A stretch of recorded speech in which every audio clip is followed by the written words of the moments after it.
tal? Buenas noches. Con el gusto y el placer de siempre les damos la bienvenida a un nuevo encuentro de Sin Fronteras, como siempre aquí en la pantalla de TV Ciudad y como siempre junto a Maite Salazar. Alejandro Gabart, ¿cómo andas? Bueno, muy bien, hoy prontos para seguir abordando temas internacionales, particularmente en algunos minutos.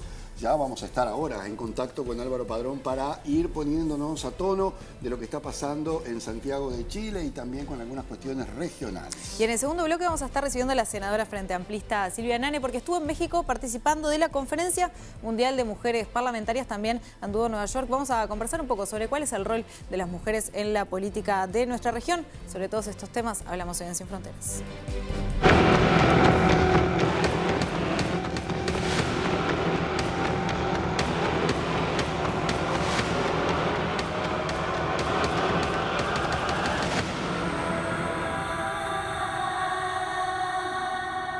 Y para arrancar, como siempre, recibimos a nuestro analista Álvaro Padrón, pero esta vez por Zoom y desde Chile. Está en Chile Álvaro porque está participando como expositor en un foro sobre integración en América Latina que está organizado por la Universidad de Chile y también por el Banco de Desarrollo de América Latina y el Caribe, la CAF. Te recibimos entonces, Álvaro, ya consultándote de qué se trata este evento y cuál es la importancia también que tiene. Buenas noches, gracias por estar. Maite Jano, un abrazo desde Chile. Efectivamente, este evento, bueno, tiene la importancia, en primer lugar, del momento en que se está dando. Lo hablábamos en el programa pasado, estamos en un momento de enormes transformaciones, de mucha incertidumbre en el mundo, está pasando de todo, un gran desorden mundial, y lo menos que podemos hacer en la región es intentar responder de manera conjunta.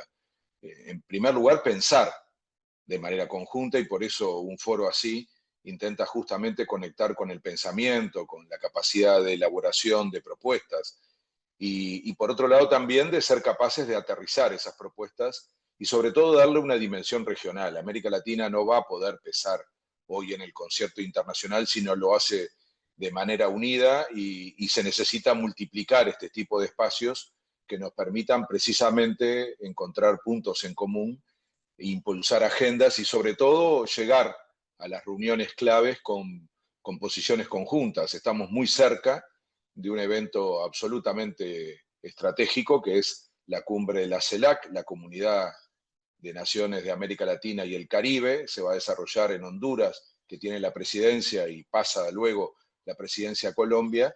Y allí se encuentran los 33 países de la región, de todas las Américas. Es el único foro en donde no está Estados Unidos y Canadá y nos permite precisamente tener una perspectiva conjunta para encarar lo que luego van a ser los grandes desafíos. Fíjense que luego esta organización, la CELAC, tiene un encuentro con la Unión Europea, una cumbre CELAC-Unión Europea que se realizará en octubre en Bruselas, y allí vamos a tener la oportunidad de debatir con la región que probablemente tiene los mismos desafíos que América Latina, es decir, cómo se para en este momento tan particular. Europa tiene además el dilema de la guerra, estar en esa especie de intermedio entre Rusia, Estados Unidos, esa negociación Trump-Putin, por supuesto lo que significa la punta de Europa representada hoy por Ucrania. Todo eso la pone en una situación muy particular, pero ni que hablar con la guerra comercial y la guerra productiva y la guerra tecnológica. Y por eso es que se avanzó en el acuerdo Unión Europea-Mercosur y por eso es tan importante que además de ese círculo más pequeño que tenemos en la región, que es el Mercosur, tengamos la capacidad también de encontrarle sentido a una integración sudamericana y en este caso la CELAC, una integración de América Latina y el Caribe. Entonces, junto con esa enorme, digamos, tarea de encontrar una voz única y una voz común para negociar, por ejemplo, con Europa, luego aparece también el foro con China, CELAC China. Imaginen, hoy China es sin duda el principal destino de nuestro comercio, casi toda América Latina tiene como principal socio a China y por lo tanto no solo comercial, sino también ahora de inversiones en infraestructura, en el desarrollo tecnológico. Entonces, ese foro también es un enorme desafío, yo diría una oportunidad para que América Latina no quede tan dependiente de un Estados Unidos con una política tan compleja como la que está teniendo ahora. Y finalmente podría decir que el gran asunto es que miremos también para adentro. Y y América Latina tenga mayor comercio intrazona. Apenas entre nosotros comerciamos el 12%, lo hablábamos en el programa pasado, y la primera tarea es aumentar el comercio, la solidaridad, la complementariedad al interior de esta región, que es enorme, que tiene enorme potencial, no solo en su población, sino también en sus recursos naturales. Entonces, combinar estas cosas no es un problema de encerrarse, sino de tener una capacidad de trabajar juntos, de aumentar nuestras complementariedades y finalmente encontrarnos frente al resto del mundo con una voz más fuerte, con una capacidad de influencia mayor, intentando que el nuevo orden mundial que está en construcción nos tome más en cuenta que el anterior. Bien, puede resultar llamativo para algunos, Álvaro, el trabajo coordinado entre una universidad pública e histórica, como lo es sin duda la Universidad de Chile, y un banco como la CAF, que es algo relativamente nuevo. ¿Se puede leer como parte de un intento de nuevas alianzas para avanzar en procesos de integración en la región? Sí, sin duda son imprescindibles los nuevos caminos, las nuevas formas, los nuevos intentos y las nuevas alianzas. Creo que es muy importante aprender de los errores. Los errores tienen por lo menos una virtud, que es que le enseñan a uno por dónde no caminar. Y creo que América Latina necesita más que nunca probar nuevas formas de integración, quizá abandonar la retórica y dedicarse más a que las cosas ocurran. Y eso requiere precisamente de nuevas alianzas, pero sobre todo de un enfoque que en primer lugar tenga claro que no se va a construir una unidad y una cooperación si no se entiende la diversidad y la amplitud. Si no somos capaces de contener en la nueva etapa la pluralidad de ideas, de gobiernos, de ideologías que tiene la región, va a ser muy difícil avanzar. Hay que superar la polarización, eso no significa que todos piensen igual, pero lo que necesitamos es tener puntos en común. Y para eso hay que tener la cabeza muy abierta, muy amplia y evitar quedar atrapados en lo que siempre nos ha ocurrido aquí en la región, que es pelearnos entre nosotros y luego terminar acordando con otras partes del mundo. Entonces, la primer clave es esa, la actitud de pluralidad y de amplitud que nos permita pensar durante un periodo largo y no estar cambiando a cada rato según los ciclos políticos. El segundo elemento es justamente vinculado a esto, trabajar sobre la idea de que el consenso no nos paralice, no se necesita consenso de todos y para todos los temas. Eso va a ser inviable y por lo tanto necesitamos que nos pongamos de acuerdo, aunque sea una parte de la región, y que los que no puedan sumarse de entrada se vayan sumando luego. Y eso que hasta ahora no ha funcionado podría permitirnos avanzar y sobre todo mostrar que se puede concretar, aunque sea entre algunos países, y luego finalmente hacer que la región en su conjunto tenga determinadas políticas. Y quizá ahí la clave es el tercer punto, que es quizá pensar menos en grandes proyectos o en esas especies de aspiraciones que todo lo contienen y elegir avances concretos, proyectos concretos, que nos permitan efectivamente demostrar que con ese tipo de enfoque y evitando el consenso paralizante y con mucha amplitud, las cosas se pueden hacer. Y si hacemos eso, ahí es donde aparece esta importancia de alianzas que quizá antes no veíamos. Una universidad con un banco. Tampoco es un banco común, ¿verdad? La CAF, la Corporación Andina de Fomento, o como ahora le llamamos el Banco de Desarrollo de América Latina y el Caribe, es un banco de desarrollo. Es decir, está pensado con la clave del desarrollo y sobre todo de la integración regional. Por lo tanto, no es raro pensar que un ámbito de reflexión académica como es una universidad pueda tener un acuerdo estratégico y que finalmente este tipo de alianza con un banco que tiene la capacidad de la implementación, sobre todo en proyectos de infraestructura, logre, en alianza con la sociedad civil, en este caso con la academia, y ojalá también con los gobiernos, tener esa capacidad de aterrizaje de proyectos concretos. Y seguramente estas claves que acabo de nombrar, y sobre todo los proyectos concretos, nos puedan permitir llegar a la gente. Sin gente atrás la integración no va a avanzar. Ningún país avanza en sus políticas públicas sin que la población lo comprenda y lo apoye y finalmente defienda esos avances. Eso nos ha costado mucho con la integración y yo creo que si somos capaces en esta etapa de recorrer un camino distinto y finalmente llegarle a la gente con la integración, para eso se precisa mucha comunicación, se precisan nuevos sentidos, se precisan símbolos y necesitamos que la gente finalmente crea en la integración y pelee por esa integración. Yo creo que ese es el camino nuevo que deberíamos experimentar, más que ponerle nuevos nombres, nuevas instituciones a la integración regional. Esa receta que de alguna manera nació de la cabeza de José Mujica, creo que hoy está permeando la idea de la mayoría de los gobiernos y nos puede permitir un consenso que hasta ahora no alcanzamos. Seguramente la cumbre de la CELAC el principio de abril va a ser una prueba para esto. ¿Qué significado tiene el hecho de que este foro se esté realizando en Chile, teniendo en cuenta de que justamente este año se vienen elecciones para este país? ¿Cómo lo estás viendo? Bueno, empiezo por lo último, ¿no? Efectivamente, en Chile hay elecciones en noviembre. Es una elección importante porque pone a prueba un liderazgo joven, una izquierda más moderna, que de alguna manera intentó cambiar alguna de las historias de la izquierda tradicional chilena. Yo diría que también de la izquierda de América Latina, ha generado polémicas en muchos casos. Yo creo que es una experiencia que se pone a prueba en el lugar donde primero se tiene que poner a prueba, que es con su propio pueblo, con su propia sociedad. Recordemos que comenzó con mucha fuerza, tuvo en su momento una iniciativa de reforma constitucional que no consiguió alcanzarse a través de un referéndum, acaba de avanzar en una reforma de la seguridad social, en lo que quizá es uno de los elementos más atrasados de la sociedad chilena, que es una seguridad social absolutamente privatizada y elitista, en donde solo quienes tienen recursos económicos, que tienen mucho dinero, pueden darse el lujo de jubilarse y tener una vida digna durante toda la trayectoria. En fin, mucha deuda pendiente que no se ha logrado sintetizar en varios periodos en donde ha habido alternancia de distintas ideologías, y ahora esta nueva izquierda va a poner de alguna manera a juicio de la opinión pública su desempeño.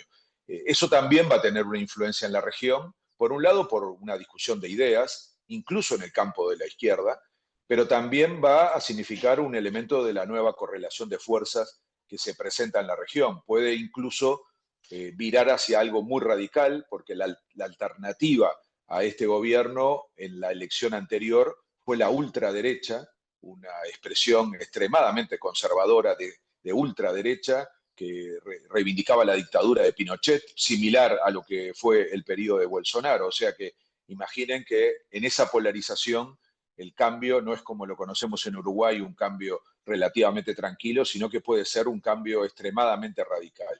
Pero con la cuestión que también me preguntaban ustedes, yo creo que la importancia de hacerlo aquí en Chile tiene que ver con que Chile siempre tuvo un modelo de apertura unilateral al mundo, y que Chile esté ahora apostando con tanta fuerza a la integración regional y sea anfitrión de un evento así, demuestra que hay un cambio muy importante y que Chile se da cuenta, su sociedad, su gobierno, incluso su sector empresarial, de que no puede seguir navegando en soledad por el mundo. Es el país, junto con México, que tiene más acuerdos bilaterales de libre comercio, y ese concepto está cayendo, se está cayendo a pedazos en el mundo, sobre todo por la política de Trump. Entonces, Chile y México quizás son los experimentos más fuertes sobre esa lógica de hacer las cosas solos, sin mirar la región. Y ahora que ambos países, Chile en este caso, pero también México, estén priorizando la integración regional, es un cambio significativo que hay que apoyar y ayudar a que se integren a una dinámica que nos permita construir lo que siempre hemos dicho, una región más fuerte, una región más unida, una región más integrada, que pueda responder a estos desafíos enormes que hoy tenemos frente a nosotros. Bien, Álvaro, te esperamos por acá entonces en cualquier momento. Gracias por estar con nosotros, como siempre, e ilustrarnos justamente de lo que está pasando por estas horas en Santiago de Chile. Gracias. Abrazo para los dos, para la audiencia, y efectivamente, ya en Montevideo el martes próximo nos encontramos. Bien, gracias Álvaro. Será hasta la próxima entonces y nosotros nos vamos a la pausa. Nos vamos a la pausa, pero ya venimos, vamos a estar recibiendo a la senadora Silvia Nanes. Quédense.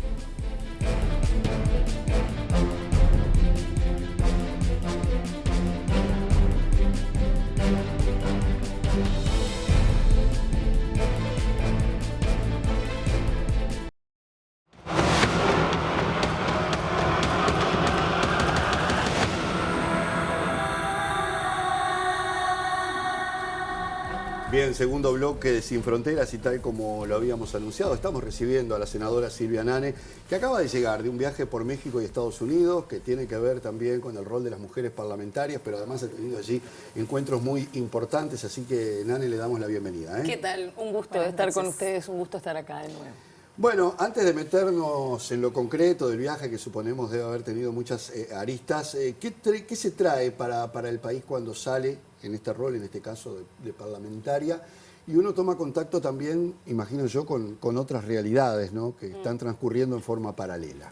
Sí, para poner en marco, yo viajé porque soy miembro de la Unión Interparlamentaria, que es una institución de Naciones Unidas, de los parlamentos, de hecho es de las instituciones internacionales más viejas dentro en el marco de Naciones Unidas, porque es de 1889.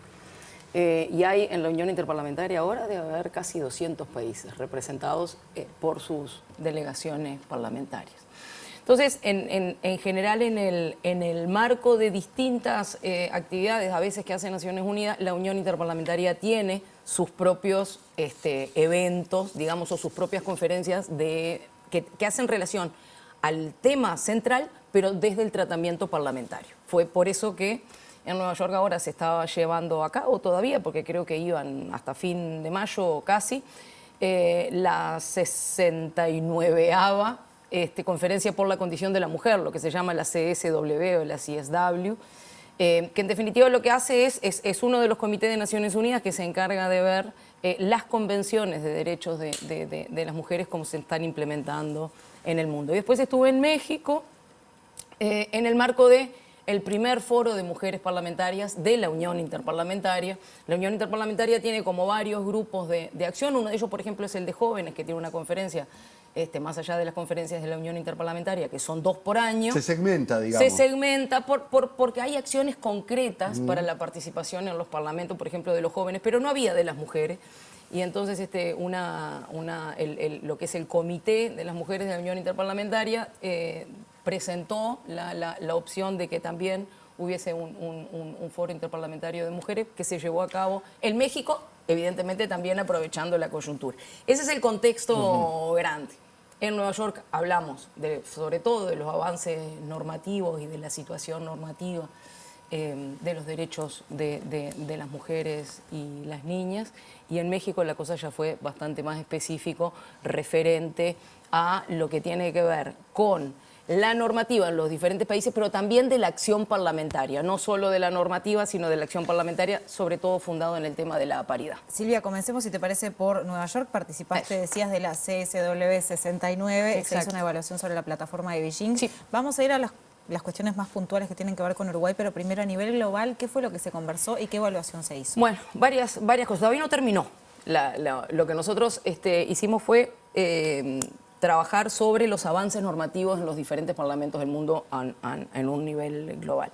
Y ahí hay una evaluación normativa que se hizo en varios temas: en desarrollo inclusivo y trabajo decente para las mujeres, pobreza y protección social, libertad frente a la violencia, frente a los estigmas y frente a los estereotipos, la participación de las mujeres, pero también la toma de responsabilidad de los parlamentos en términos de poder incidir en materia legislativa respecto a promover ciertos derechos de participación.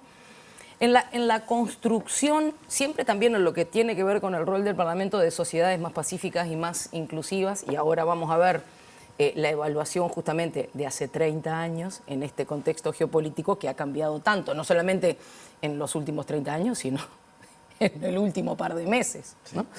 Y lo que tiene que ver con sostenibilidad ambiental. Y esto puede parecer como medio descolgado, pero no lo es, y voy a empezar de atrás para adelante en este contexto. ¿Por qué la sostenibilidad ambiental se transversaliza con una visión de género y sobre todo también con una visión de género de infancia y adolescencia? Porque ante los eventos agudos del cambio climático, las inundaciones, las sequías, cuando atravesamos eso con las condiciones sociales, en definitiva los más embromados siempre son los que ya están más embromados, los más perjudicados. Y eso en términos generales son los hogares más pobres, y los hogares más pobres son aquellos hogares típicamente de jefatura femenina con gurises y con gurises. Entonces, ¿por qué es importante la sostenibilidad ambiental? Porque la sostenibilidad ambiental no tiene solo que ver con el cambio climático, sino con esos eventos agudos en materia de ¿qué? De vivienda, de saneamiento, de movilidad, de perder fuentes de trabajo. Por eso es que hay una evaluación seria respecto a eso. Y después cuestiones que tienen que ver, todos estos temas miremoslo un poquito a 30 años de Beijing, ¿no? En el 95 no vivíamos en el mismo mundo que ahora. De hecho, si miramos en el 2019, por ir un año previo a la pandemia, tampoco vivíamos en el mismo mundo que ahora. Cuando nosotros venimos a las cuestiones locales, tampoco vivíamos en el mismo país que ahora, porque todavía no habíamos atravesado la pandemia, todavía no habíamos atravesado la crisis hídrica que se dio por la sequía. Entonces, sí Beijing, sí a 30 años en un mundo completamente distinto, donde empieza a tomar características bien importantes lo que tiene que ver con la participación ciudadana, en un contexto geopolítico que vira en muchos casos hacia una acumulación de poder, no solamente de poder económico, sino a cambios en las estructuras de poder, de repente con empresas globales que tienen mucho más peso que lo que puede llegar a ser el peso de los estados como tales, ¿no? Y también en un contexto donde la guerra transforma no solamente las comunidades que se ven afectadas por la guerra, sino también el mundo todo por esos acuerdos o negociaciones que tienen que ver con todas las cuestiones bélicas e incluso también con los avances tecnológicos que la guerra promueve. Siempre. Siempre. Las guerras siempre han promovido avances tecnológicos rápidamente. Exactamente. Que después los terminamos viendo en cosas cotidianas y que después decimos se nos viene la inteligencia artificial y nos va a quitar el trabajo. Entonces, en todo ese contexto, y no solamente, digamos, en la condición de la mujer, es que estuvo evaluando algunas de las cuestiones de Beijing. Y para tirarles algunas cuestiones, cuando nosotros hablamos de la conferencia de Beijing, hablamos de una conferencia que fue icónica, porque fue donde se hizo la Convención por los Derechos de la Mujer, pero fue una convención que tuvo 17.000 participantes de todo el mundo. O sea, fue realmente una de las convenciones más importantes. Y fíjense que cuando uno repasa la plataforma de Beijing, una de las cosas que dice es, estamos hablando en este contexto sobre la redistribución del poder hace 30 años, ¿no? Entonces, pensemos en el poder que había para distribuir hace 30 años, para redistribuir, y pensemos en el poder que hay para redistribuir hoy. Cuando hablamos de condiciones de igualdad, cuando hablamos de condiciones de participación, necesariamente tenemos que poder hablar de la redistribución del poder. Porque para que algunos tengan un poquito más de poder, hay otros que tienen que soltar ese poder para que justamente se pueda redistribuir. Y ahí es donde está la tensión central, la tensión de la violencia, la tensión de las desigualdades económicas, la tensión incluso de la sostenibilidad ambiental y la cuestión de cómo construimos otras comunidades que justamente sean más equitativas en la redistribución del poder. Y ahí hay algunos puntos que, por ejemplo, se analizan. Y dice, el 80% de los estados ahora tienen leyes que promueven la discriminación para el acceso al empleo. Muy bien, ahora, ¿qué empleos tenemos?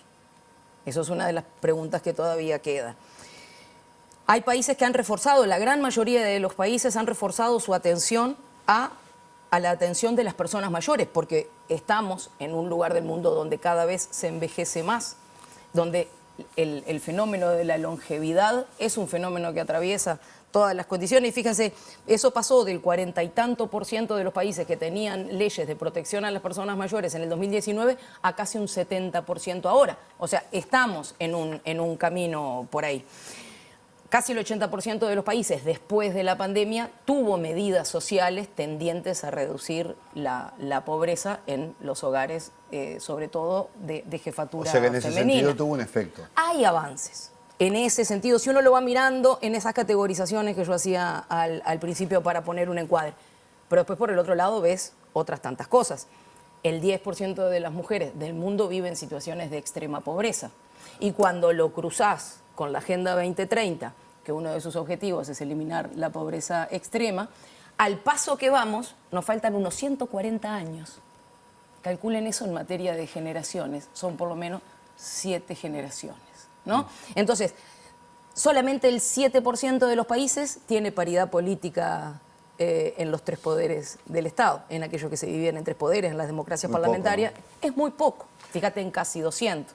Entonces, en esos contextos, en esos no balances, es que se está analizando los 30 años de Beijing. Nane, cuando uno participa de un encuentro de este tipo, presume que, bueno, que va a tener un contacto con la realidad probablemente mucho más cercano, más amplio que un encuentro de gobierno, por ejemplo, ¿no? Es decir, vamos a estar con parlamentarios de distintos signos. Sí. ¿Cómo hacen para lidiar, si se permite el término, con un momento donde muchos de esos legisladores que seguramente participaron tienen una posición distinta? Pensemos nomás en el extremo de Milei, con la agenda anti-woke, como él le llama, con ir contra una cantidad de derechos, por ejemplo, las políticas que ha llevado a cabo, y lo pongo porque es el más cercano que tenemos, pero no el único, lo está haciendo Donald Trump en alguna medida, es decir, que hay toda una corriente política que apunta a terminar con muchos de esos derechos porque tienen una concepción distinta. Sí. ¿Qué panorama encontró allí de ese tipo en ese encuentro? ¿Se puede vislumbrar que empiezan a aparecer también en esos eventos posiciones distintas, por decirlo de alguna manera? Bueno, si aparecieran las posiciones distintas, creo que sería para celebrar. Argentina, por ejemplo, no fue a ninguno de los 2 encuentros. Lo que yo creo ahí es que quienes no están, no están, porque en todo ese contexto que vos acabás de describir muy bien, el multilateralismo ahora no es algo preciado, digamos, sino más bien es algo denostado, ¿no? Entonces lo que sí hay es una presencia de aquellos países que todavía creemos en el multilateralismo. Y particularmente en México lo que se dio fue una coincidencia entre muchos países que pensamos que justamente América Latina tiene la oportunidad de ser un lugar desde el cual se pueda construir un espacio de vida más justo, un espacio de vida con otra perspectiva. ¿Qué aliados tenemos en América Latina para eso? Yo creo que hay muchos aliados y voy a hacer una precisión en esto que capaz que es de orden, ¿no? Que no necesariamente son alianzas esencialmente ideológicas. Las hay y creo que hay que aprovecharlas, porque creo que la ideología es algo con lo que uno tiene que poder convivir y es una de las cosas principales cuando uno hace política. En términos de entender cómo quiero, si yo me imagino cómo quiero que sea una comunidad más justa, yo tengo mi ideología que me guía hacia eso y me parece que esa afinidad ideológica está bien y no nos hace menos conocerla y utilizarla estratégicamente en el buen sentido de la palabra. Ahora, también en esta cosa tan polarizada hay, sin tener una afinidad ideológica casi calcada con algunas otras sociedades, lo que sí hay es un reconocimiento de decir, yo en aquel extremo no quiero estar.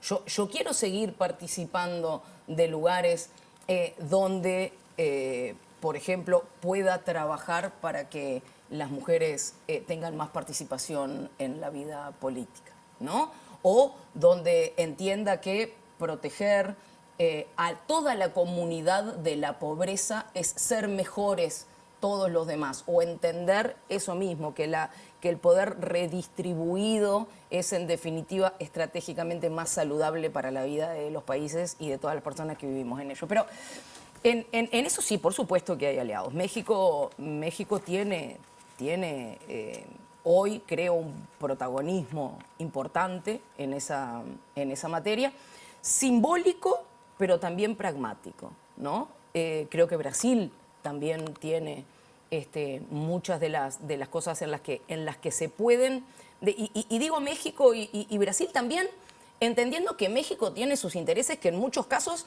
son contrapuestos en términos nacionales a los que pueden llegar a ser los intereses de Brasil, pero que tenemos que buscar dónde hay alianzas que nos puedan regionalmente hacer crecer. América Latina tiene muchísimas oportunidades. Entre una de las oportunidades que para mí nos tenemos que poner a analizar de una forma muy estratégica, es que el triángulo del litio está en América Latina. Sí, el litio se utiliza para hacer las baterías. Las baterías no se utilizan solamente para los autos eléctricos, se utilizan también en parte para darle energía a los grandes centros de cómputo. ¿Qué hay en los grandes centros de cómputo? Los datos.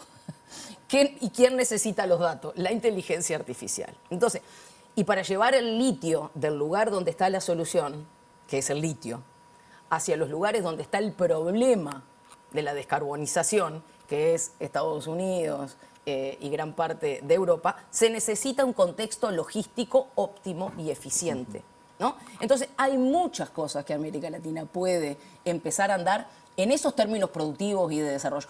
Pero también América Latina tiene, me parece, hoy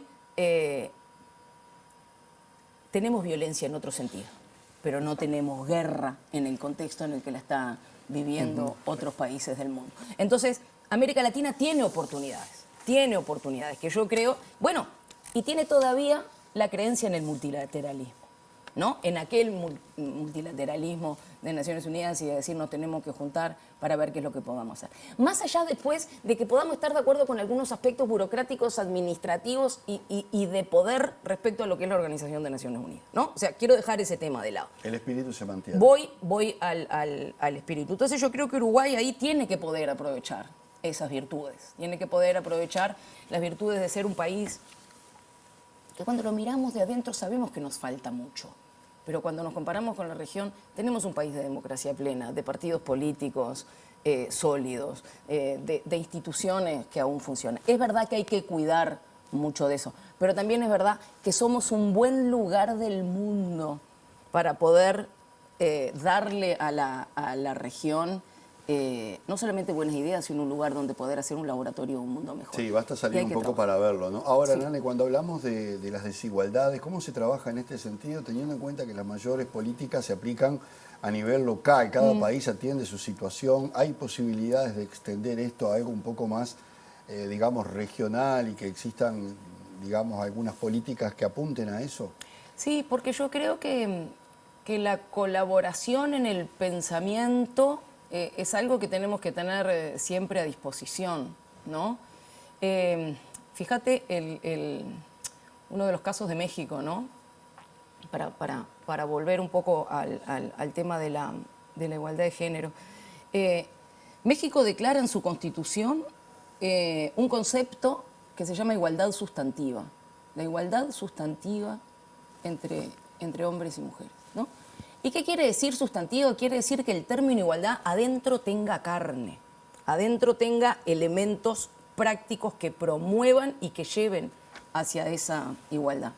Y entonces lo que ellos armaron fue, debatieron el concepto, porque es interesante debatir el concepto. Los conceptos hay que debatirlos en amplitud para que todo el mundo participe, pero también hay que discutirlos en la profundidad del concepto, en decir, ¿qué estoy diciendo cuando digo esto? Cuando uno logra entender eso, logra entender cómo llevarlo a la práctica. Entonces México, por ejemplo, tiene una especie de trazabilidad entre el concepto, la implementación constitucional de ese concepto, ¿no? Para que no quede solo declarativo. Lo que ellos le llaman leyes primarias, que son leyes que le dan el marco federal a esos conceptos, y después leyes secundarias que son las que van a lo estadual y después las que van a lo municipal. Entonces, ¿y eso qué hace? Eso hace a que no solamente se toquen leyes, sino que también se toquen códigos, porque si yo declaro que hay un delito, pero después ese delito no lo tipifico y después ese delito no lo implemento, por ejemplo, en un proceso penal guiado de determinada manera, eso no termina de llegar. Y ejemplos de eso, por ejemplo, toda muerte violenta de una mujer es la obligación de investigarlo como femicidio. O sea, ya a partir de esa base. Ya a partir de esa base, ¿no? La igualdad salarial tiene que estar garantizada en el sentido de que a igual tarea, igual remuneración. Es más, ¿y por qué voy a lo profundo? Fueron a discutir el término profundo si es remuneración o es valor del trabajo, ¿no? Esos son debates que tenemos que dar. Entonces, a veces es construir una ley, pero a veces también es entender profundamente hacia dónde esa ley hay que implementarla y poder armar ese mapa. ese mapa necesita ponerse a trabajar. Necesita que nos pongamos a trabajar en cosas interinstitucionales, pero también en que el Parlamento pueda ser ese lugar de debate público donde todas las voces tengan un lugar. Y yo creo que eso, aprender de esas experiencias, intercambiar esas experiencias, es algo que en definitiva eso construye una sociedad más participativa, una sociedad donde la base de la confianza prime en la participación. Porque nadie participa de algo en lo que no confía. Entonces, todos esos ámbitos hay que irlos generando. Nosotros tenemos, además, en este año particularmente, la oportunidad de que, por ejemplo, el Palacio Legislativo cumple 100 años. Hay una oportunidad coyuntural de decir, en estos 100 años del Palacio Legislativo, hagamos un Parlamento más abierto. Incluso Uruguay, en todo esto que yo venía diciendo, Uruguay está atravesando un quinquenio histórico, en su historia, en la historiografía, se podría decir, ¿no? Se van a cumplir 200 años de muchas cosas, de 1825, de 1828, de 1830, en este quinquenio, ¿no? Entonces me parece que coyunturalmente este es un quinquenio para pensarnos desde este presente, con todas las cuestiones históricas que hay en el medio, ¿no? Si nos construimos como identidad la Convención Preliminar de Paz o la Declaración de la Independencia del 25, de qué lado estaba Artigas, todas esas cuestiones que nos construyeron de alguna manera en esta identidad que hoy somos, en este presente. Ahora ya estamos construidos. Ahora ya estamos construidos, bueno, y es lo que tenemos. Ahora, con esto que somos hoy, 200 años para adelante, ¿cómo queremos ser? O 100. Pero estamos en un momento de que podemos vernos. Y en este momento y en estas fechas que se van a conmemorar, ¿cómo nos encuentra en materia de participación política de las mujeres? Mal. Tenemos un primer diagnóstico que no es el que queremos. No logramos sacar en la legislatura pasada el proyecto de paridad. Seguimos teniendo una ley de cuotas que además no se cumple. Fíjate, una de las cosas que hicieron en México es que analizan, digamos, las trampas en las listas y denuncian si hay, digamos, una paridad trucada, ¿no? Es lo que termina pasando en Uruguay. En Chiapas, claro. En Chiapas creo que fue, tienen una experiencia de que pararon un proceso electoral, por eso. Y pararon otro proceso electoral porque había personas en las listas que estaban con procedimientos penales respecto a situaciones de violencia de género.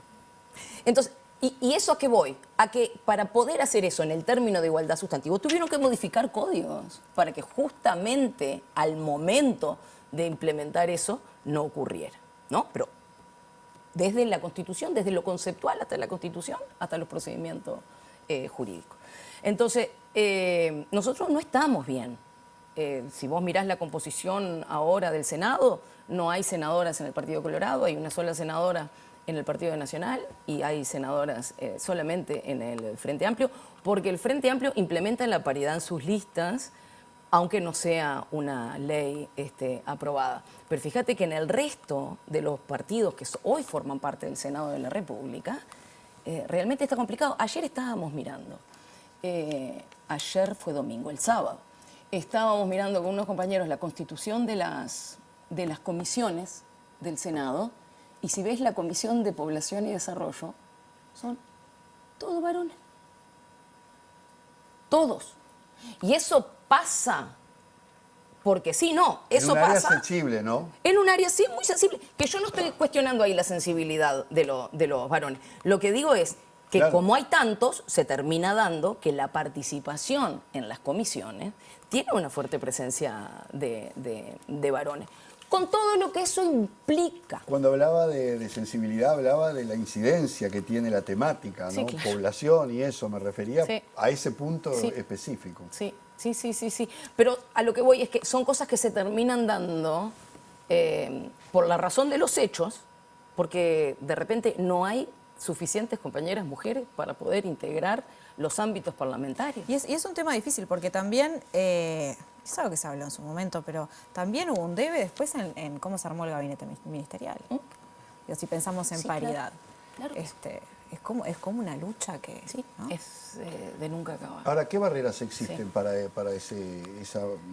para que el liderazgo sea pleno, digamos, a nivel, volviendo un poco al tema de la confrontación de políticas, qué pasa en otros países? ¿Se dan, digamos, cosas en común? Es decir, las mujeres tienen los mismos problemas para acceder a los parlamentos por razones similares, depende también de las características de cada país. Sí, a ver, sí, pero rascando. Yo no empecé hablando de la redistribución de poder porque sí. Rascando, el tema es ese. Hay un tema patriarcal en la construcción del poder. Y después pone el poder donde quiera. Pero el poder, y llevarlo si querés al sistema político, es definitivamente un poder que está anclado en una concepción vertical pero patriarcal. Nosotros seguimos teniendo en materia de familia, y esto es una construcción cultural que para mí hay que revisarla en algún momento, en la justicia civil, la figura del pater familia. Hay que cuidar las cosas como un buen padre de familia. Como un buen padre de familia, yo les quiero recordar la cantidad enorme de deudores alimenticios, de pensiones alimenticias que hay. Como un buen padre de familia, yo les quiero recordar que la extrema pobreza en este país está en los hogares de jefatura femenina de mujeres solas o con sus madres. Entonces, ¿quién cuida a la familia como un buen padre de familia? ¿Qué quiere decir ese concepto hoy con la realidad que tenemos? ¿No? En las elecciones, cuando hay candidatas mujeres, la pregunta siempre es, ¿está Uruguay preparado para una presidenta mujer? ¿Cómo ves eso, no? Porque es la pregunta número uno. En cada elección. Y vos decís, tenemos 40 Pero si y miramos- tanto de presidentes varones. Y miramos algún a la momen- región, ¿no? Y en algún además. momento te preguntaron, ¿Uruguay está preparado para otro presidente varón? A mí nunca me lo preguntaron. ¿Qué quiero decir con esto? Que es definitivamente una construcción Claro, sí. cultural. Está incorporado, ¿no? A ver, la ley de paridad que se planteó ahora en esta legislatura anterior, que la planteó la senadora Gloria Rodríguez, no tuvo los votos adentro de su partido. Entonces, en un tema que es tan evidente, porque uno lo empieza a mirar y después se pueden hacer listas de barreras. ¿Cuáles son las barreras que tienen las mujeres para el acceso a la política? Bueno, que toda la actividad política después de las 7 de la tarde, y la verdad que si yo estoy sola con los gurises a las 7 de la tarde tengo que estar haciendo la cena. Suponete que puede ser una, de la razón del artillero, ¿no? Suponete. Suponete que puede ser otra de cómo están construidos los espacios de poder. El otro, pero cosas elementales. ¿Sabés dónde están los baños en el Palacio Legislativo, los baños de mujeres en el Palacio Legislativo? Abajo de las escaleras. Porque era el único lugar medio libre que había cuando empezó a haber mujeres legisladoras. ¿Es una construcción o no es una construcción? Es una construcción de un lugar que no era para las mujeres. En el Palacio Legislativo, ¿por qué tenemos todo negociación y renegociación de los despachos? Porque no hay despacho suficiente. ¿Por qué no hay despacho suficiente? Porque antes no se trabajaba en el Palacio. ¿Dónde se trabajaba cuando no se trabajaba en el Palacio? En el boliche de la esquina. No estoy diciendo nada que no avale la historia. Lo que estoy diciendo es que es una construcción de una forma de hacer política, sobre todo en algunos espacios políticos, donde la política se hacía en lugares donde las mujeres no accedíamos, porque son lugares fuertemente masculinizados. El caudillaje, tan propio de este país, y yo no estoy haciendo juicios de valor, el caudillaje no tiene nada que ver con el aspecto o con las formas como hacemos política las mujeres. En términos generales estoy hablando siempre, ¿no? Entonces, en esa construcción uno se puede poner a enumerar las barreras. Pero de nuevo, si nosotros lo único que hacemos es lista de barreras, vamos a estar discutiendo el tema en lo amplio. Pero me parece que el tema hay que empezar a discutirlo en lo profundo. ¿Y qué peso simbólico se tiene, si se quiere, el poder mirar a otros países y ver a Claudia en México, Michelle estuvo en Chile, Cristina en Argentina, Dilma en Brasil, por nombrar a algunas mujeres presidentas que lideraron, o en el caso de Claudia lidera en la región? Hay un factor ahí bien importante, y es que son mujeres valiosísimas, creo todas en su dimensión, pero hay una condición previa que es el aval de un hombre. ¿No? No sé si en todos lados fue más o menos así, capaz que el de Michelle no.